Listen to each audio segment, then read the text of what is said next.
Hello, everyone. Good morning, good afternoon, good evening. This is Moonlight from BlockMania, and our BlockMania Showtime today will talk about will DeFi recover soon? As we know, well, the market is kind of like change every day, right? So we are inviting several guest speakers from Double S, from Open Leverage, and Peace Stake Finance, Space ID to talk about this very interesting hot topic. Well, DeFi recover soon. First, let's invite our guest speakers to introduce themselves, and we would like to, following the order on our list over here, we have Darren from Dallas. Could you please introduce yourself and your project to us? Thank you. Okay, long-time listeners and followers of Moonlight are probably familiar with DAppOS, but let's just go through it as quickly as possible. I do want to encourage to everyone participate in our GMX promotion right now, but several years in, Web3's user experience remains unsatisfactory despite all the hype surrounding Web3 itself, right? So DAppOS is laser focused on user experience. We want to liberate new users from the necessity of understanding too much about gas fees, setting up a wallet, connecting to Web3 applications, all the stuff that we love, but maybe are keeping people out of the space. We want to handle that. DAppOS is building that cushion between the end users and the Web3 infrastructure. We're trying to smooth the convoluted user workflow, and eventually we want to replace it with a single-click solution within a sort of master DApp sort of app sort of device. So we were incubated by Binance Labs. We have pilot programs with leading dApps such as Perpetual Protocol, Benki, Pangolin, and GMX. So come trade through our portals on top of the Optimism, Polygon, and Avalanche chains. No need to deploy native gas from either of these chains or the dApps. Simply go to our website, dappos.com, click on Use Cases, select one of the 8 pilot programs, connect your wallet, and again, I want to encourage you, I'll talk about it a little bit more later, to join our GMX promotion. Lots of rewards, lots of fun. Thank you so much, Darren, to share the information with us. And next, we would like to invite John from Open Leverage to introduce yourself and your project to us. Thank you. Hey, I'm John, marketing manager from Open Leverage, and I'm glad to be here today.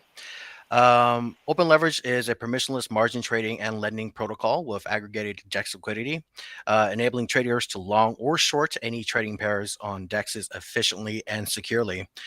It allows anyone to create lending pools and margin trading markets, offer funds to borrow, and connects to the decentralized exchanges to serve the unsatisfied markets. We're also Binance Labs backed. And yeah, check us out at www.openleverage.finance. Thank you so much, John, for the intro. And I think, yeah, my laptop is kind of slow today. My audio is okay, but video might be lagging for several seconds. So if you sometimes see, yeah, even though I'm talking, but it seems like my video is not really talking. That's the reason. And next, we would like to invite Aditya to introduce yourself. He's from Peace Stake Finance, and also let us know about the project as well. Thank you. Yep, sure. Hi everyone, I'm Aditya from Peacetech. I lead marketing for Peacetech overall, and I also contribute to the research and strategy aspect of things. So Peacetech, first of all, is a multi-chain liquid staking protocol. We were developed by the Persistence team. So it's kind of better to help get context on what Persistence is. Persistence is a layer one in Cosmos. We've been live for, and it's for liquid staking entirely. We've been live since 2021 in Cosmos. What started off as just a liquid staking hub to have activity around liquid staking. PSTake was formed as a separate, you could say, like a protocol for native asset issuance that would be chain agnostic. So we started off with STK. So our liquid stake assets are called STK assets, which are staked representative, which are issued by the PSTake protocol. So we started off by creating the first ever liquid staking protocol representative for Atom, which was called STK Atom. This was back early in 2022. That is when we got out with that. And at its peak, we had around $60 million in TVU. So instead of TVL, we like to call it TVU, which is total value unlocked, because we're in the business of unlocking liquidity for staked assets. And then naturally, from there on, we kind of had our foray into the whole entire POS ecosystem by expanding to things like Ethereum and Binance. So we're currently live for ETH, which is STK ETH. We have a new version 2 for STK, which is coming out pretty soon. And I mean, what I can say is it's going to be something That's never done before in crypto for liquid staking Ethereum.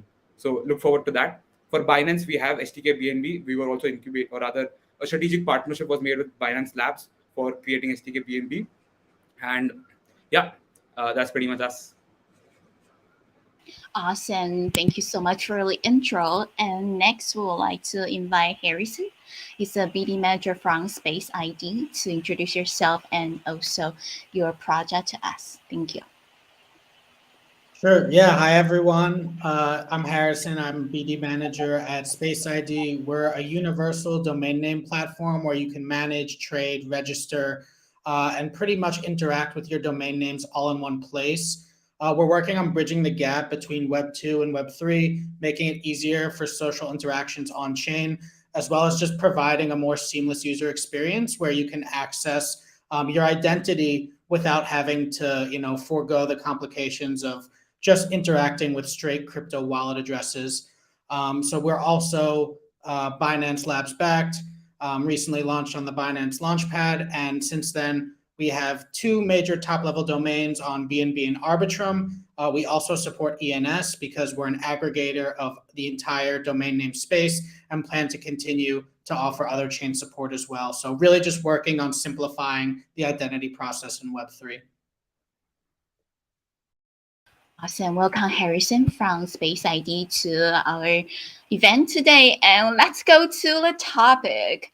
Well, DeFi recovers soon. This is from our BlockMania Showtime. Well, this is a very like every day people are really focused about that, right? And also given the recent market changes, and also we know, well, before we start today's topic, I already also heard our guest speakers talking about regulations, right? And a lot of new policies and a lot of hot news. So how do you foresee the recovery timeline for DeFi? And what factors do you think or do you believe will drive the recovery? First, we're going to bring this question to Darren from Dapple S. Thank you. Well, I just generally, the more bullish the market, the better it is for DeFi. I think as crypto sort of pulses through the system, boosted with value and continued on ramping, DeFi will sort of spring back to life to what we're accustomed to in 2020 and 2021. But generally, we at DAppOS believe that DeFi recovery is going to coincide with improvements in user experience. That's personally what we're working on. Ever more feverishly as the market begins to, I guess, tackle the latest Binance FUD. The market has rapidly seemed to recover from this week. Very, very glad to see the market just sort of shaken and not really too stirred by this news. I mean, to talk about something I haven't talked about before, I'd just like to see some direct fiat on ramps for small amounts, like units of 1,000 or so USD, become cheaper. Like I went to ramp.com ahead of this, and it wanted to charge me like $40 in fees for purchasing 1,000 USDC at the very least. At the very least, it could have been more. I didn't go through the processing. Now I understand that we have OTC over the counter for larger amounts up to $50,000, but I read the CFTC's complaint against Binance on Monday, and I realized in crypto we need to be better at centering users and not liquidity. What I mean is, like, one of the allegations that the the Commodities and Futures Trading Commission levied against Binance was apparently, according to the allegations, Binance had ways of attracting U.S. persons, specifically if they had a large amount of liquidity. And they would lure them off Binance.us and onto the Binance platform. So if that's true, that meant that Binance was targeting whales to the detriment of the overall user base. Now, I understand that Binance has probably already pivoted from this, even if this occurred, and they would have pivoted from early as May 2022, when the CFTC's investigations began. But if we're really worried about regulatory pressures, we need to build a constituency for DeFi. And that means bringing in users with smaller amounts of stake and focusing on them, on user experience broadly, instead of just whales and sheer volume. So that means we need to prioritize user experience for everyone, no matter what size of funds they have. That's what we need to do. Thank you so much, Darren, for sharing your views. And next, we are going to bring this question to John from Open Leverage. He's the marketing manager over there to share your own views. Well, do you have a timeline that you think will be the recovery timeline for DeFi, and also what factors do you think will drive this recovery? Thank you.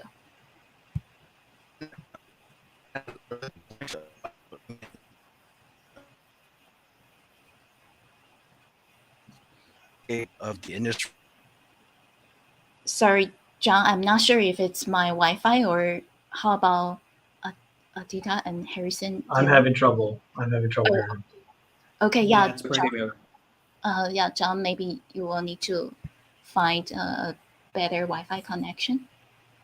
Okay, then we are going to, well, go to our next guest speaker.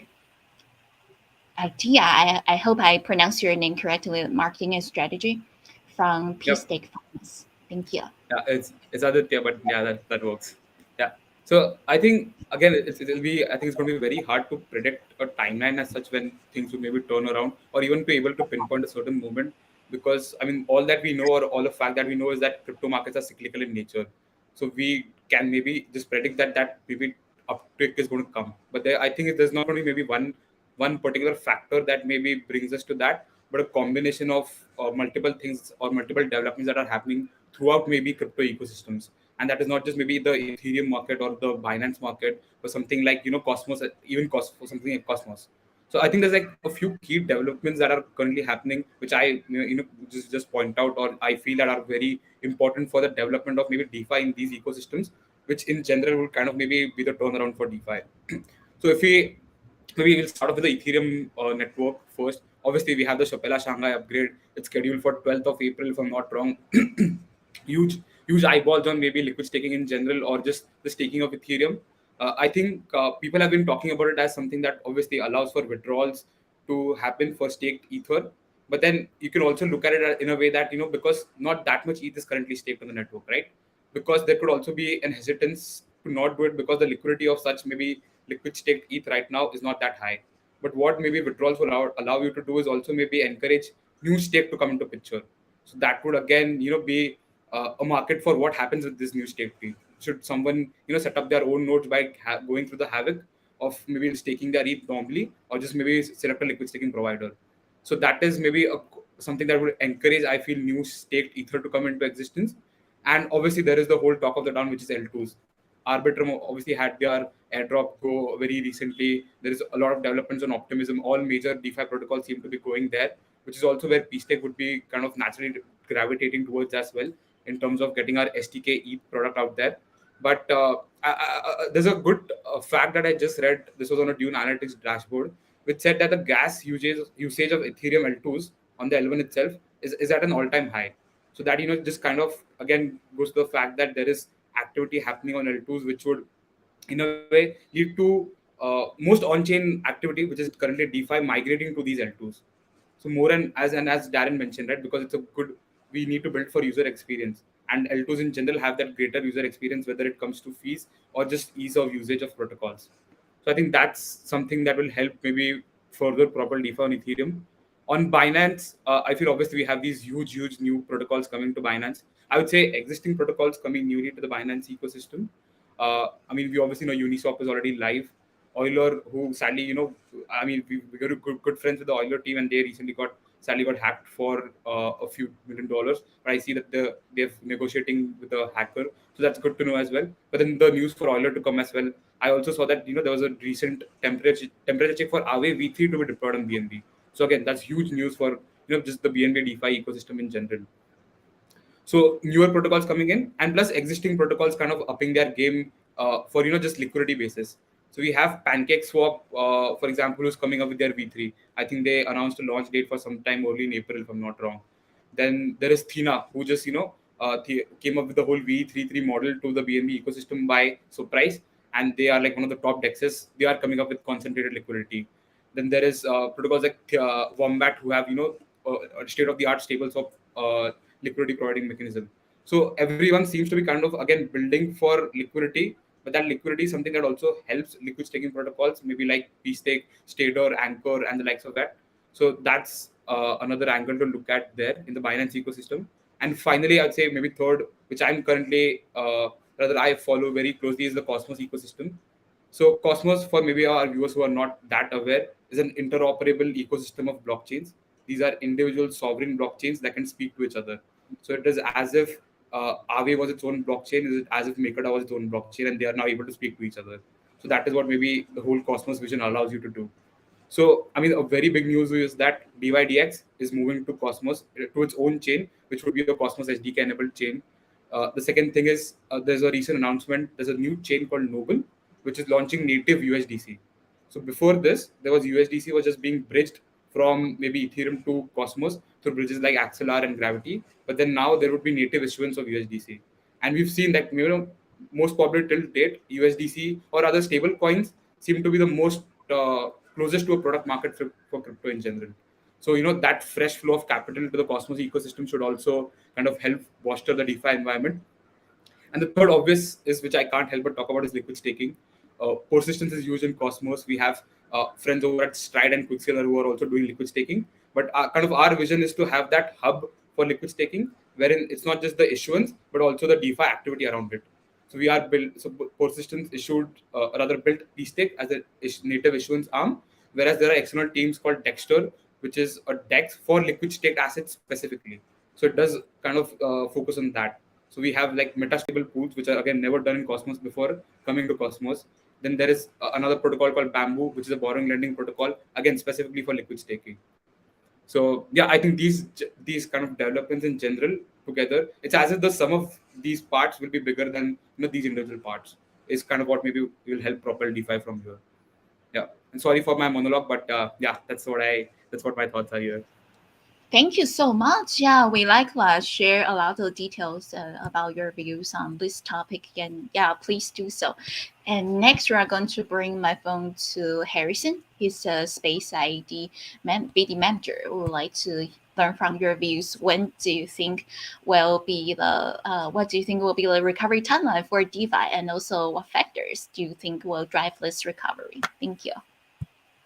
Yeah, so it's hard to pinpoint the exact timeline of DeFi recovery because there are a lot of factors that will play into that. But I think what was being mentioned before about the user experience and the current technological barriers to entry are super important. Right now, it's extremely hard to use crypto, even if you do have a technical background. We're talking about all these new layer 2s that are coming onto the space, which should, make transactions faster and cheaper. But first you have to buy crypto, then you have to transfer it to your wallet, then you have to put it, make sure it's in a decentralized wallet, then you have to bridge it over to the L2. And regular users not only don't want to use that, but they don't really care. It needs to be really, really simple. I don't like comparing crypto and AI, but you see something like OpenAI, which is essentially a really smart chatbot, getting 100 million users within its first few months.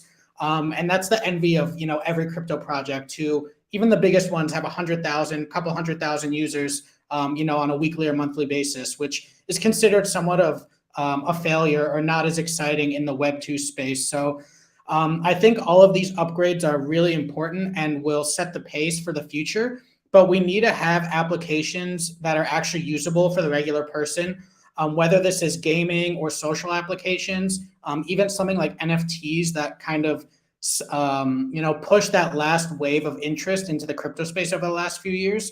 We need things that will bridge the gap for the regular user to bring them into the space, and then that will then trickle into these DeFi ecosystems. So with the total, global markets as they are now, with a lot of uncertainty, people are scared, mixed with the technological barrier to entry, I think it's very hard to predict when that recovery will come. But once these next generation applications that actually attract those regular users that are prone to using the internet but not Web3, that's when we're going to really start to see that next wave of interest into DeFi, into decentralized applications. So, Uniswap v3, PancakeSwap v3, these are all important stepping stones, but that's not going to draw in the millions of users that we need for this industry to be successful. We need to have stuff that is simple to use, simple to understand, And then that will bridge the gap and make it really easy for people to start interacting with these applications. Definitely, totally agree. Yeah, simply to use and simply to understand. It's just still too complicated, right? It's not like one click and then we can do a lot of things. So lots of improvements still need to be done. And next, we're going to circle back to John, the marketing manager from Open Leverage, to share your views. Thank you. Hey, can you guys hear me? Oh, perfect. Thank you so much. Great. Yeah, a little internet connectivity issues. Yeah, I agree with you guys entirely. It's really difficult to pinpoint the exact timeline of when and the whole crypto space is going to go into the next bull market. The past year has been certainly changed the landscape of the industry. There are numerous opportunities for projects to continue to build and support the mainstream adoption of crypto assets. And a lot of opportunities lie with those looking to operate in a very secure and a very compliant way. This is also the mission of Open Leverage to an extent. So it's first quarter, it's the end of first quarter 2023. We can anticipate even more regulation on the horizons. Those that have stayed grounded in compliance will be okay coming into 2023, and they'll be prepared for the legislation that's going to that they'll encounter moving forward.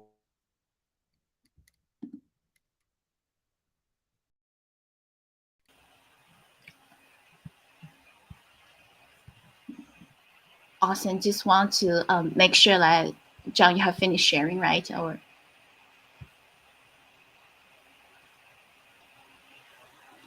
maybe we have some Wi-Fi connection issue again. Yeah, I think we lost him again. Okay. Yeah, we will come back to you later. Okay. And well, before we go to our next topic, friends, don't forget to follow our guest speakers Twitter handles and their project Twitter handle like double S and Open Leverage, P Stake Finance, Space ID. Also, don't forget to follow our BlockMania. Yes, we have some prizes, and if you follow retweet and you can get BNB, we have a link on our Twitter as well, so you can find the link and then to participate, receive your BNB. Next, we are going to go to our second topic. So, considering the unique features and offerings of our Open Leverage Double S Space ID and P Stake, how do you think this project contributes to the potential recovery and growth of the DeFi market in the near future?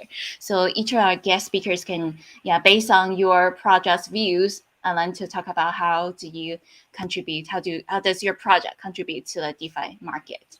Let's first go to Darren from Double S. Thank you.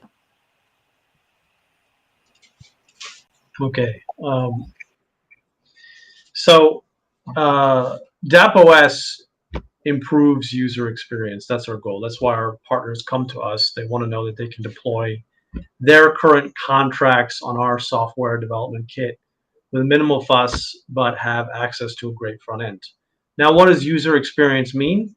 For us, it boils down to three aspects: convenience, peace of mind, security. So I'm going to go through how we do that with our features in a detailed way, and I'll have to give the apology that DJ said. This might be a bit, so hang in there. Okay, so DAppOS's partners benefit from a common portal. Entrants will be able to see their DApp or decentralized exchange alongside other leading DApps. It's going to be far more appealing for newcomers to the space to see DApps and their offerings in a single display rather than have to pick them up scattered links across Twitter and web searches. We're very balkanized right now in Web3, and that works for some of us, but it's not working for everyone that we need the space. So we aim to be a hub for dApps and DeFi at DAppOS, and this makes it convenient for users as well. So for users, DAppOS creates wallets. This is another convenience that we offer. So one major barrier to Web3 remains the wallets. You know, you've probably heard before, not your keys, not your coins. Well, that is a little bit of an ominous warning to people who are new to crypto because it strikes fear in their hearts. Uh, I need to have a wallet. I don't even know what that is. It's that does it go in my pocket?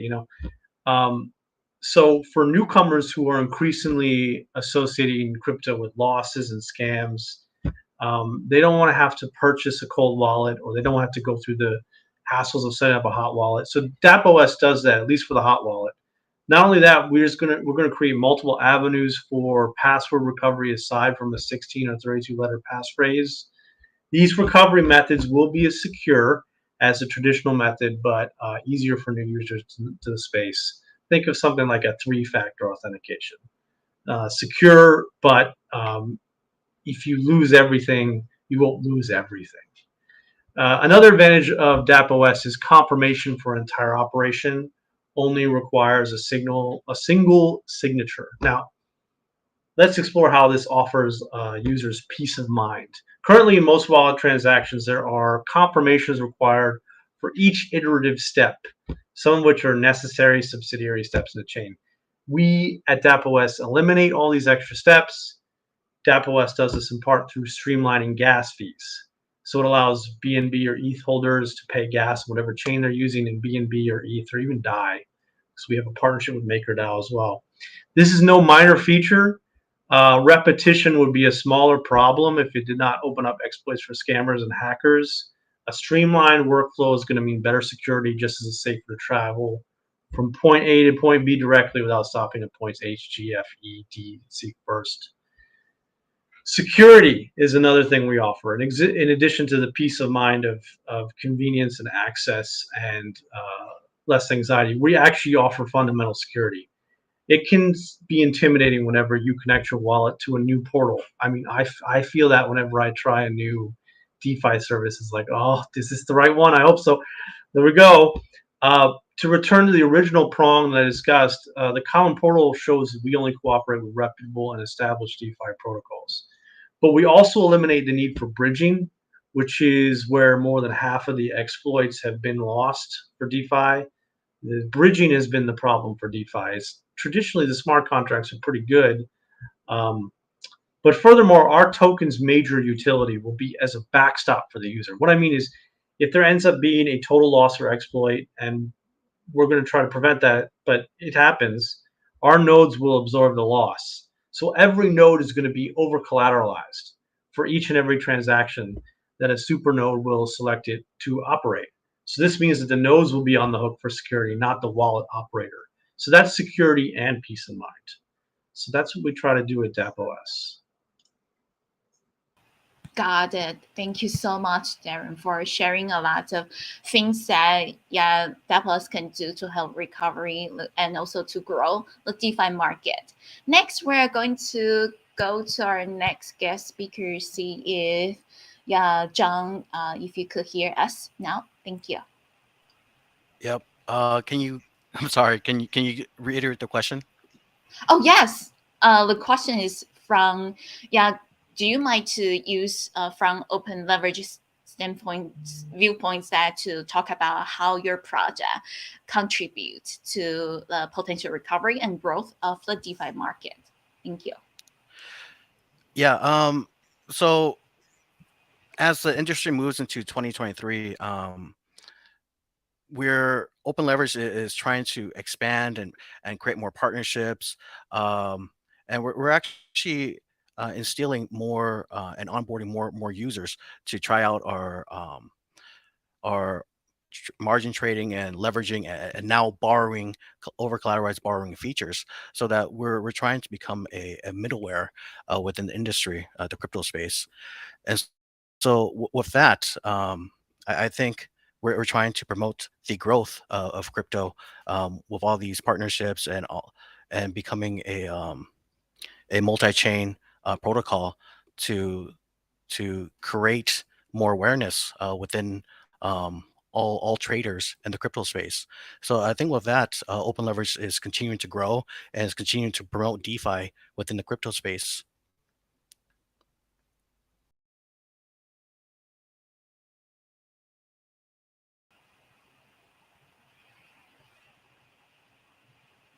Okay. Hello?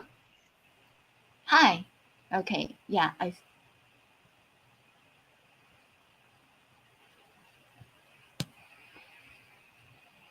Okay. Let's go to our next guest speaker. We are going to bring the same question to Tia, marketing strategy manager from our P Stake Finance, to talk about from P Stake Finance views how the project can contribute to our growth and also recovery of the DeFi market in the near future. Thank you. Yep, sure. I think more than from a PSTEX perspective, I'd maybe like to talk about from a liquid staking perspective of how maybe liquid staking can help, or maybe what liquid staking rather is in the first place, and how it helps maybe have a flourishing DeFi market. So maybe first talking about what liquid staking is. Liquid staking solves a problem which we like to call the proof of stake dilemma. So dilemma is like a confusion between two options that are there in front of you. So as a proof of stake asset holder, for example, BNB. No, sorry. Can you all hear me properly? Yes, we can hear you. Yeah, please Okay, keep perfect. going. Thank you. I thought there's some disturbance at my end. Sorry. Yeah. So as I was saying, as a proof of stake asset holder like BNB, you have this dilemma, which is two options, which is you could either stake your BNB or you could use a BNB in DeFi. This is obviously apart from just holding on to your BNB for capital gains. But to maybe generate that yield in a secure manner, you could either stake it or maybe take some risk and use it in DeFi. So what this allows you to do, or what this, let's say this ecosystem or this mechanism does is it fragments the use of BNB. So BNB can be either used to secure the underlying chain, which is the Binance chain, BNB chain, or it can be used to participate in DeFi. So then this just this fragments the liquidity of BNB. So then what liquid staking as a mechanism or a solution allows you to do is to do kind of both at the same time, which is use it in the stake your token as well as use it in DeFi, which is staking and DeFi, so that you have a secure underlying chain which kind of is necessary from anything to exist on top of it. But there is also a flourishing DeFi ecosystem that is built because now you have these tokens that are securing the chain, which can also be used in DeFi. So it allows you to maybe mirror the proof of stake token that is there in the first place, but in a manner that it is more capital efficient now. So that is maybe what liquid staking is. You kind of deposit, for example, if you were to liquid stake your BNB with P-Stake, what you do is you would just deposit your BNB with P-Stake. P-Stake will stake it in the background across validators so that it is kind of risk friendly for you as well as protects you from slashing as well. And you get a representative token called STK BNB. And now this token is yield generating in nature. So what I mean is, so for BNB, staking rewards are generated every epoch, which is on a daily basis. So this token, which is STK BNB, is ever increases in value against BNB. So for example, at Genesis, one STK BNB was equal to one BNB. But now, over time, because it has accrued those staking rewards, it is now worth more in terms of BNB. So this is what we call maybe a yield generating asset to be. So what an yield generating asset like a liquid stake token allows you to do is where maybe the DeFi game changes. For example, if you want to let's say bootstrap liquidity against a token, it is much more efficient to do so for a liquid stake token because again it is earning those rewards, so you don't need to maybe throw those many incentives as you would for a normal asset. The second is what I said, it is a great asset as a collateral to borrow against. So if you are maybe, if a protocol is, let's say, risk friendly or risk averse, they can maybe even allow a higher LTV for maybe people to borrow against a liquid stake token rather compared to a normal token. Again, due to the fact that it is yield generating in nature. And the third point is, you don't have to let go of the staking rewards. Obviously, on Binance, the staking rewards are somewhere around 4% or 3%, depending purely on the transactions that happen on the chain. But in ecosystems like Cosmos, where there are high inflation chains, for example, Persistence itself has around 30% staking rewards. There's a chain called FMOS, which currently has around 87% staking rewards. So as an asset holder, I would just rather stake my token because that allows me to give that yield, kind of a not that risky avenue of yield for me to get, rather than having to go into DeFi and maybe explore that aspect. So that is what kind of liquid staking solves. It solves the problem of allowing you to do both at the same time, which is staking and DeFi. So I think that is how maybe liquid staking solves the problem for DeFi in the sense that it brings liquidity to the market, liquidity that is currently locked or would have rather been locked.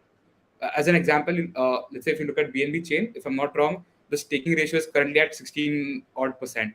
That's around $7 billion of BNB that is currently being staked. That's also $7 billion worth of BNB, which if it could have been liquid staked, would have been used in DeFi. So that is, maybe the avenue that it unlocks, or the avenue that it opens for DeFi, wherein you have a secure underlying L1, which is obviously a must need, but you also don't compromise on a flourishing DeFi ecosystem. So that is, maybe the vision for Peastay, or the vision for Persistence, to have a DeFi ecosystem around these liquid staked assets in one place, because it is just more capital efficient to do so. And obviously, while we solve for the underlying technology of it, we also work on the, as everyone's mentioned, the UX improvement for maybe these ecosystems individually. Thank you so much, Tia, for sharing your views from our P-Stake Finance views, that to see how the project can contribute to the potential recovery and growth in the DeFi market. And next, we are going to invite our following guest speaker, Harrison, the BD manager of Space ID, to also talk about this topic, how Space ID could help to contribute to our DeFi market. Thank you. Yeah, so we're really focused on simplifying the decentralized identity process as a whole. What that means is essentially bringing over your Web2 or your traditional online identity to the Web3 space. Imagine your email address, your username, your Twitter handle. These are all very personal to users. And if they were just 42 random letters and numbers like a wallet address, it doesn't have that same brand or that same power that it does when you can actually put your name or put your own personal touch on how you're interacting. So for DeFi specifically, we think that our ID names will help make it easier for users to interact, but not only in the DeFi space, just in the general decentralized application space as a whole. So, Moonlight, for example, you want to be able to carry that name across where you go on the internet. And Yes. that has a lot of weight to it. And if you can't do that in a seamless way, it's going to be hard for you to interact with others and to have others follow your journey and be able to contribute how they want to. This is why people pay so much money for Instagram handles, for Twitter handles, because it has a lot of weight and a lot of branding potential. And it really makes it easier for everyone to interact on the internet. Social media drove a lot of usage to the internet over the last 20 years. And social interactions on chain are going to continue to do that in the crypto space and beyond. So we really just want to make it easy for everyone to interact with a single identity. We have people here on Binance, on Cosmos, on Ethereum, on all these L2s. You shouldn't have to have different domain names and different handles to interact with each particular application. So by creating a universal domain name application and platform where you can handle everything in a single space, as well as integrating that across all of these different applications, whether it's DeFi, SocialFi, GameFi, even from centralized aspects, will make it really easy for people to understand how they're interacting, who their followers are, who their friends are, what you're doing together. So we're just trying to make what's currently available more simple for everyone and bring in those new users that will get more involved into the space. They will be staking, they will be doing these decentralized financial applications and these decentralized measures, but they'll be able to do it on their own terms, and they'll be able to do it with everyone else in their life or on their digital life that they think is important. I just want to add on to maybe what Harrison said, or like even Darren's point here, which was simplifying for the UX. Obviously, maybe protocols like Peastake or Open Leverage can maybe only simplify the interactions that happen on the chain, but it's so crucial for projects like Dapos and Space ID to exist in the first place, to get those users, as Harrison mentioned, from Web2 to Web3 in the first place, right? Because if you don't have, let's say, that friendly of a first experience, you're probably not going to come back. And that's what the current scenario is. To set up a wallet, even let's say, even the processes might be, there are guides, there are maybe things to do so, but then it just gets too overwhelming when you maybe see that 20 odd long character long maybe wallet address. So yeah, just wanted to add that fact. Exactly, yes, to simplify the process, and also to make it kind of like we just need one tool that we could use across all the platforms, and it will be our identity. That's great. Thank you for sharing your views, both Harrison and our Aditya. Thank you. And next, we're going to go to our Next session is our individualized questions to each of our guest speakers. And first, we are going to bring this question to Aditya. Let's start with P-Stake. How to ensure that P-Stake has sufficient liquidity? This is a very direct, straightforward question. Thank you. Yep, sure. I mean, first let's try to understand maybe why liquid staked assets in a way need liquidity as well. So it kind of allows you to, let's say you have BNB, you have liquid staked BNB, you have STK BNB. In a normal scenario, if you would just take your BNB, there is an unbonding period of 7 days.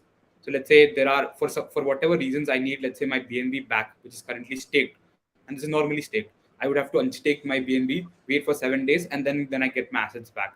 So let's say in a maybe event of emergency or maybe just capital reallocation, you need easy access to your maybe staked BNB. That is not possible. But what maybe liquidity pools for staked BNB against BNB allow you to do is to have that quick turnaround if you wanted to. So, for example, an STK BNB pool would allow you to trade between staked BNB versus normal BNB. So that is why the liquidity of liquid staked assets is important in the first place. And this, although it needs to be deep, doesn't need to be deep enough as maybe normal assets, because of the fact that there are certain pool types which are currently out there that kind of cater to the efficiency of these pools. So, for example, that is obviously concentrated liquidity is one example that a few protocols are bringing through all ecosystems. Then things like metastable pools are quite important, which kind of, when I earlier mentioned that these liquid staked assets kind of have a yield generating nature, and this relationship that is there, so that is something called as an exchange rate. So that is a rate that defines the relationship between my staked BNB versus my BNB. So what maybe something like metastable pool allows you to do is to trade on the curve, get in consideration with this exchange rate.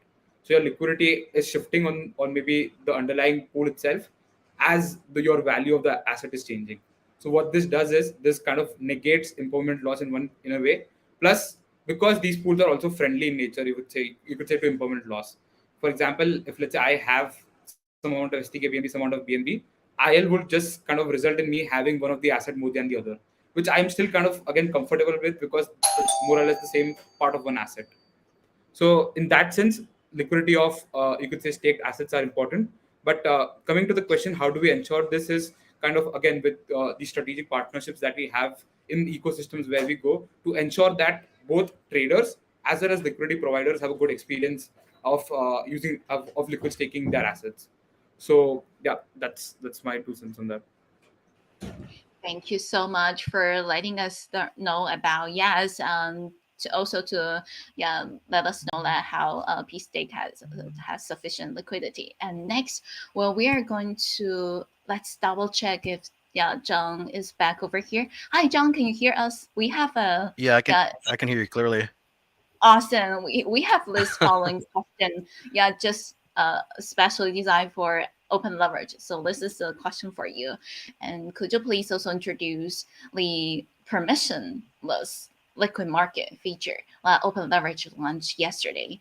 We are all very exciting to learn more about it and how our users can use it and how this new feature can benefit to DeFi and the BNB chain. Thank you. Oh, okay, I hear your question. Hopefully, I don't get kicked off again. So, sure thing. I'm excited to present our permissionless liquid market feature. I'll focus on two sides, the users and the project side, and I'll talk more about the benefits of both. Borrowers can now access thousands of assets.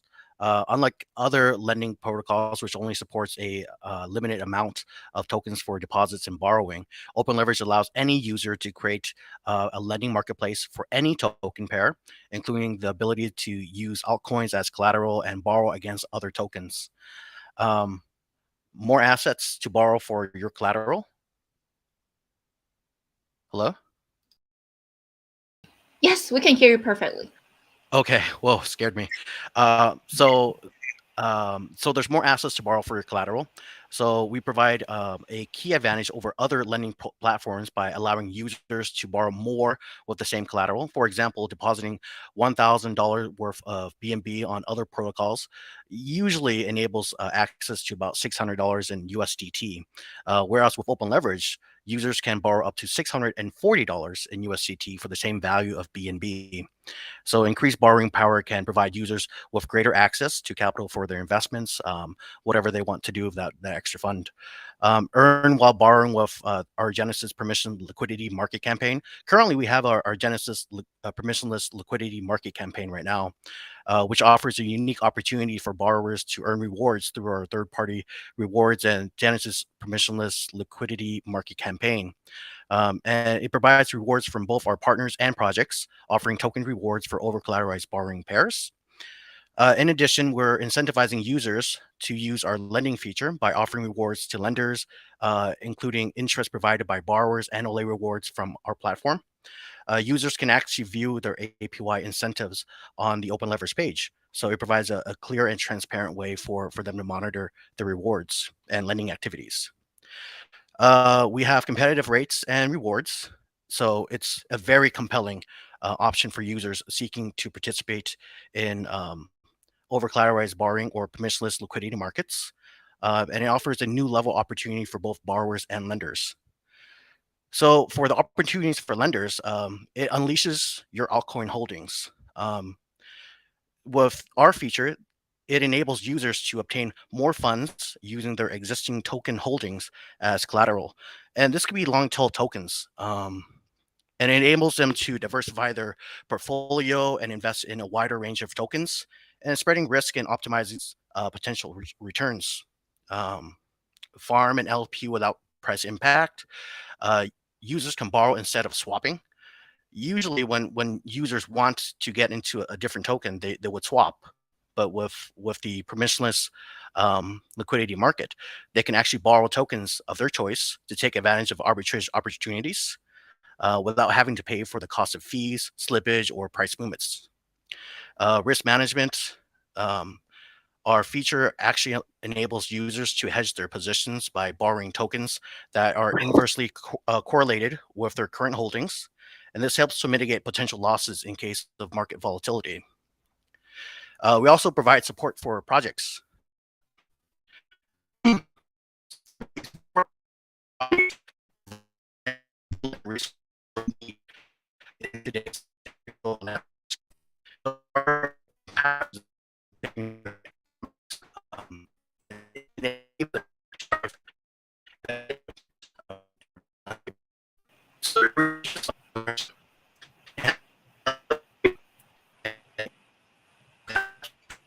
Hi, yeah, John. Sorry, I think we are losing you again because it's a little bit glitching now.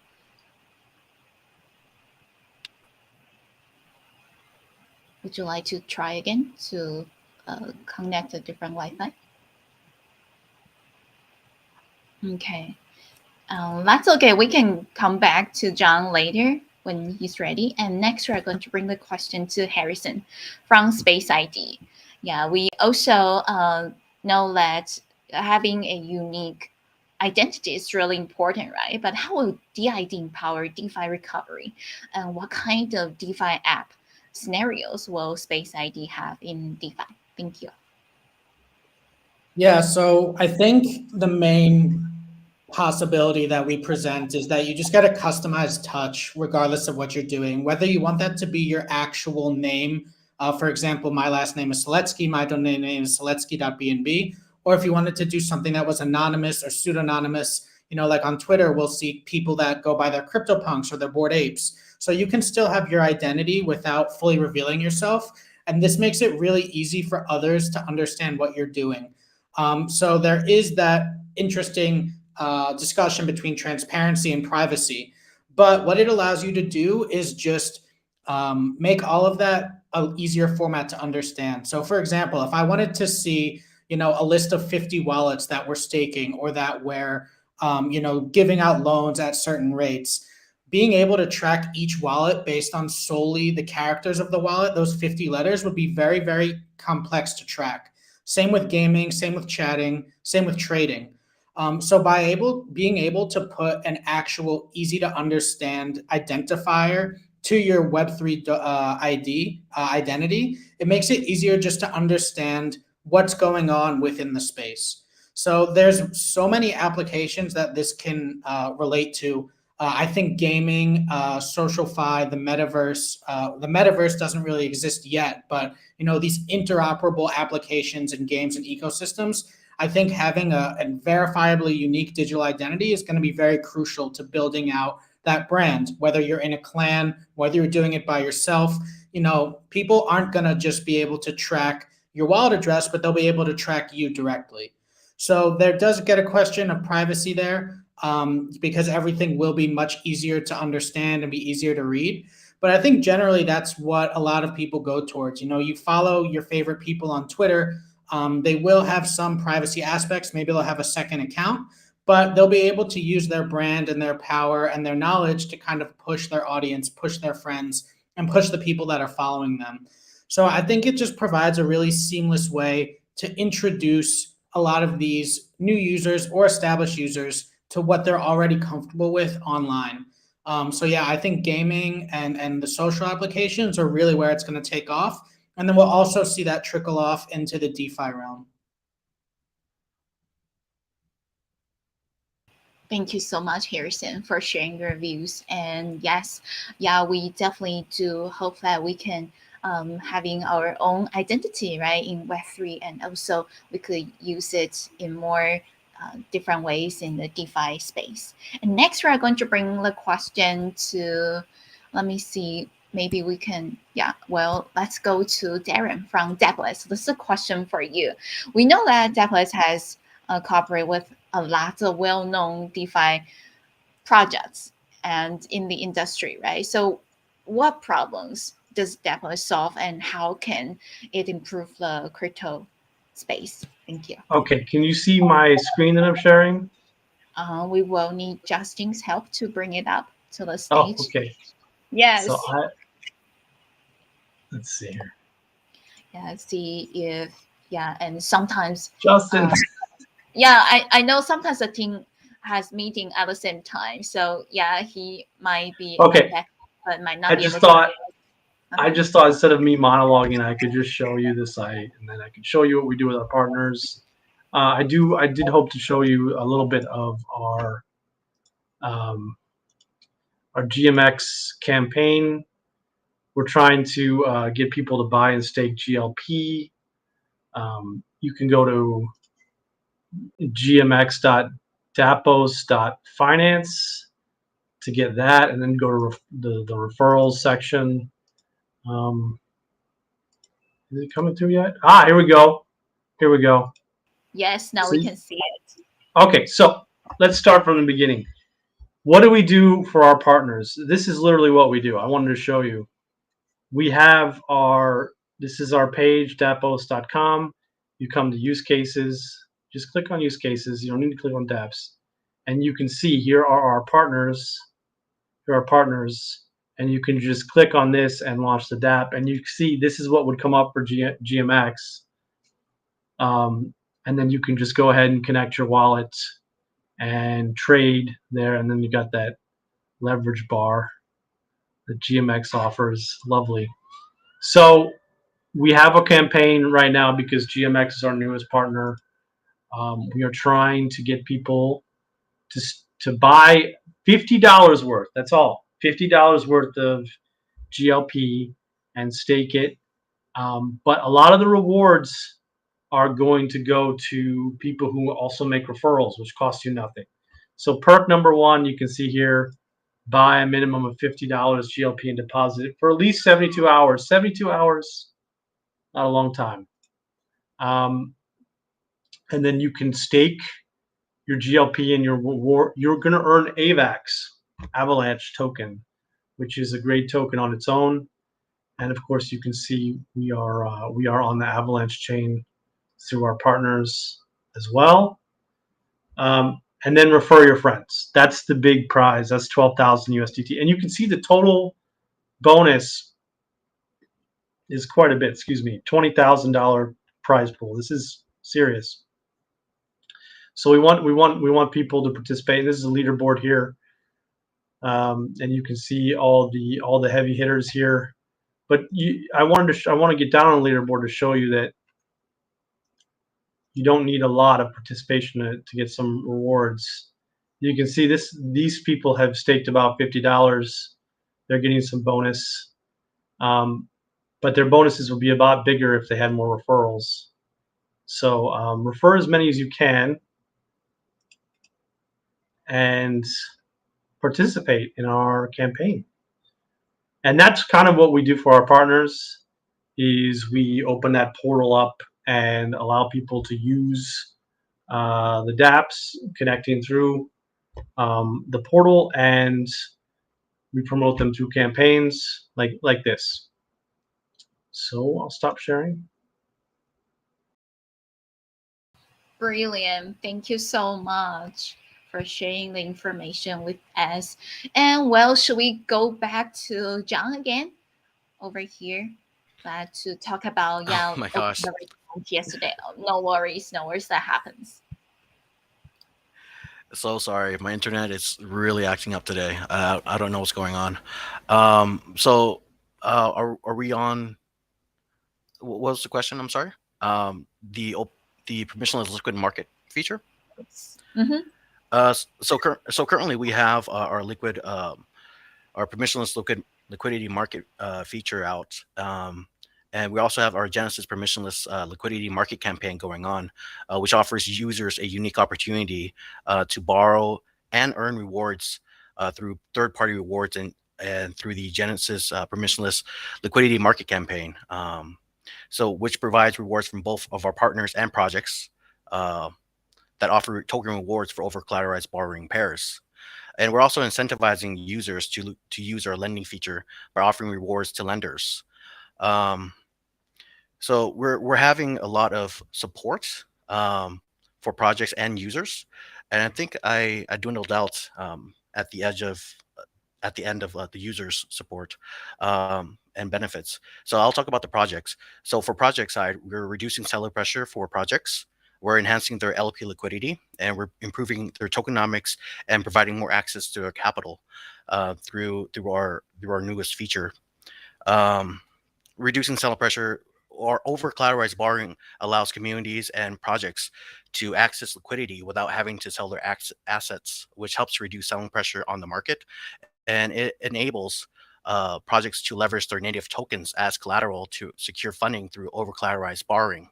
So this provides a great alternative and another avenue for financing versus traditional fundraising methods like ICOs or venture capital.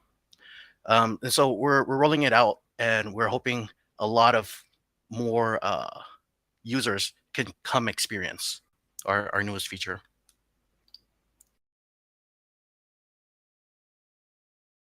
Awesome, perfect. Yeah, listen, we could hear everything clearly. Thank you so much.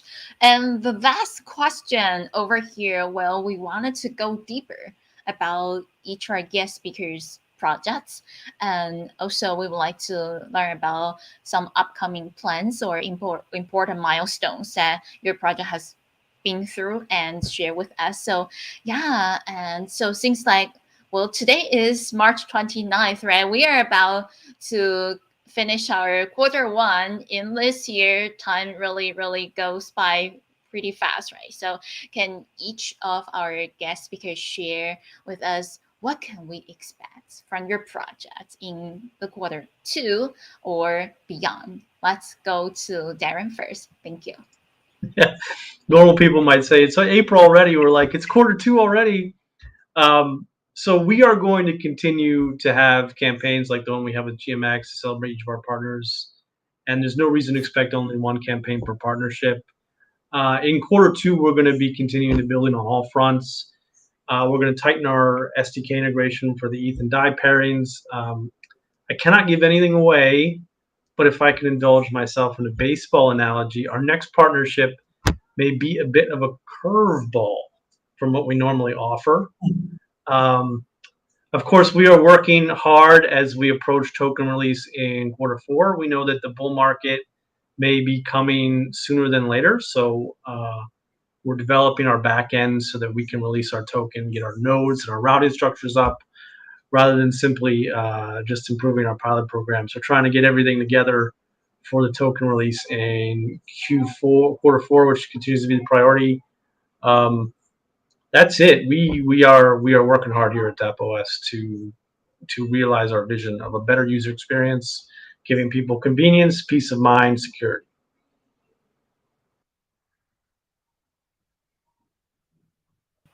Perfect. Thank you so much. And next, let's go to our guest speaker, John from Open Beverage, to also share about important plans for quarter two or previous milestones in quarter one. Thank you. Yeah, for quarter one, we've recently launched on Arbitrum, and we're creating partnerships. We're looking for partnerships, and we're trying to expand our ecosystem quite a bit more. For quarter two, we're tackling a roadmap on several fronts. We've made significant development on the trading side with our release of our highly anticipated limit order and lowered trading fees through our integration with 1inch. We have introduced a permissionless liquidity market, and we're actually providing a one-stop shop infrastructure for projects and communities to incentivize lending, margin trading, and borrowing with arbitrary tokens as reward for a token pair. On our lending side, we're working on a smart vault currently to automatically route lending between different pools based on high returns and risk levels. And that should improve capital efficiency quite a bit. As part of our ecosystem integration, as I've stated, we've already launched our DApp on Arbitrum, and we plan to deploy to other sidechains like Polygon, Avalanche, Phantom, etc., while seeking partnerships with other projects as well. We aim to deeply integrate with DEXs, yield aggregators, asset management protocols, and traders. And we ultimately want to become a middleware and DeFi for lending and margin trading and over collateralized borrowing. That is great. Thank you so much for sharing that, John. And next, let's go to Aditya from P-Stake to talk about P-Stake's quarter one milestone and quarter two plan. Thank you. Yep, sure.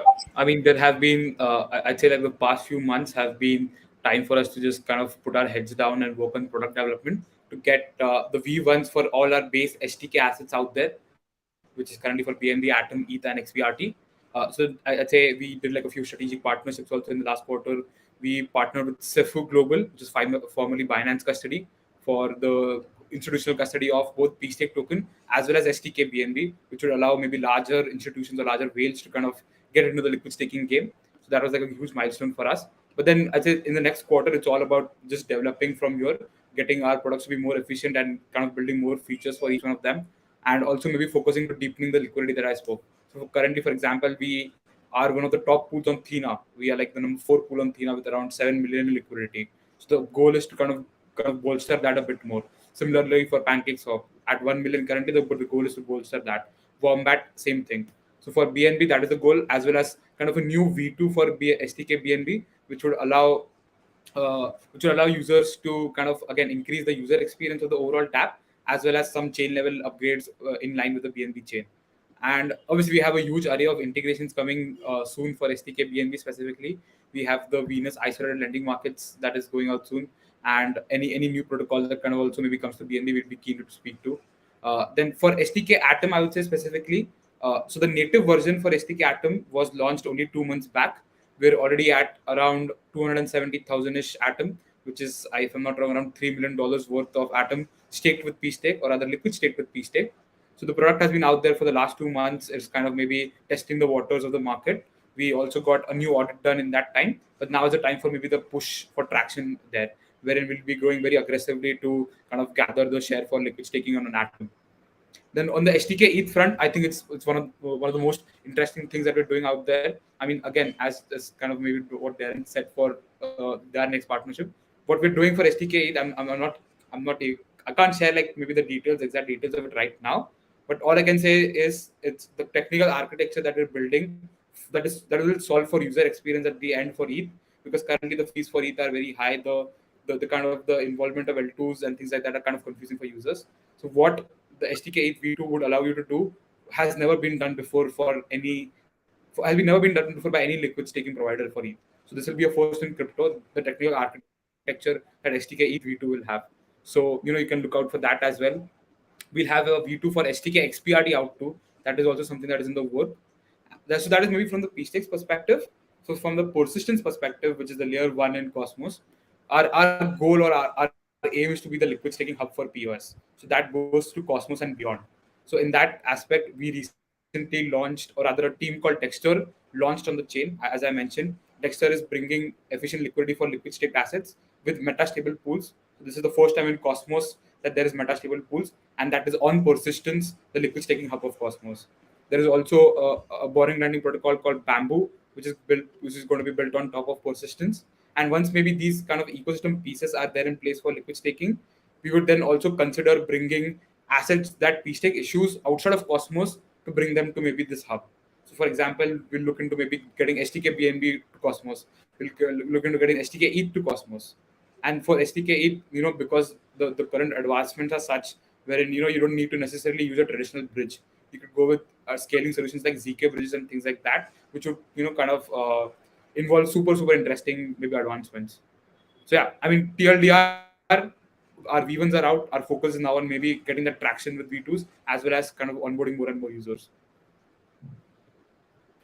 Thank you so much for sharing the information with us, Aditya from P Stake Finance, and he's in marketing and strategy department. Next, we are going to bring my phone to Harrison, BD manager from Space ID, to talk about Space ID's Q1 milestone and Q2 plan. Thank you. Yeah, so we had some really big milestones lately. The biggest for us is that we passed ENS in unique holders. So we are now the largest domain name provider in the ecosystem, which is very, very important for us. We also recently launched our token through Binance Launchpad, which went very well. So been very, very busy the last few weeks, a lot of work, but it's been working out very, very well. What's coming up in the future, you can definitely expect a lot more integrations. You can expect new top level domains with other chains, some that have launched, some that are getting ready to launch. So we are hoping that those unique holders will continue to grow. Now we're waiting, to hopefully pass 1 million. Beyond that, there's a lot we're building in the background, stuff that I can't get into too much detail on. All I can say is we're heavily working on decentralizing our platform, as well as figuring out ways to incentivize our users and our holders, and make sure that they're getting value from what we're generating as an ecosystem. So there's a lot of interesting stuff going on. We'll also be having subdomains soon. So right now you might have moonlight.bnb, but let's say Moonlight, you're a P-Stake user, that's your favorite platform. It can be moonlight.pstake.bnb, moonlight.dapos.bnb. You'll be able to really customize and show your support for your favorite applications. So working on decentralization, working on growth, working on integrations, and keeping our nose to the grindstone.